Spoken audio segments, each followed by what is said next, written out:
Yama Sena Tua Thayang Yêu lâu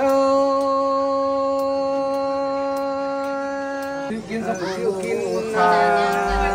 Quốc xa Hai khoai loang Đồ phồng về khoai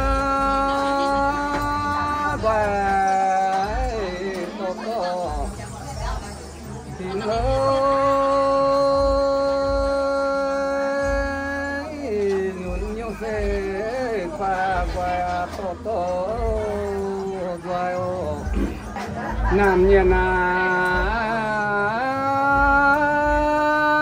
tiếp bên tiếp kia cơn ô nhỏ nhân tiếp bên cha ngô giang phụ sa về nhé trang liêm hết dấu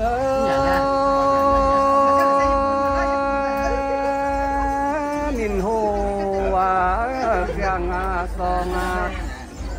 sẽ hang tiêu xoay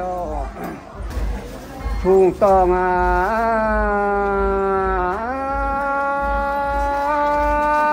kỹ na quê trang liêm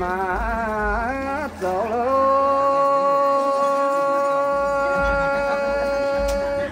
tùng ca cùng lâu hang pha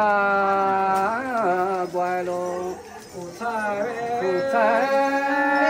nhẹ nhàng na trang con lưu lối nhìn hút xa pha nằm to rồi hàng họ về thì nhân tai họ chào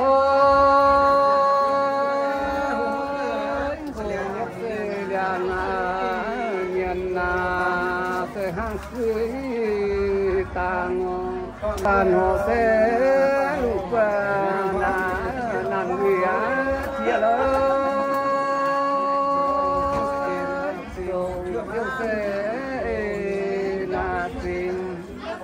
chưa mãn nhìn nó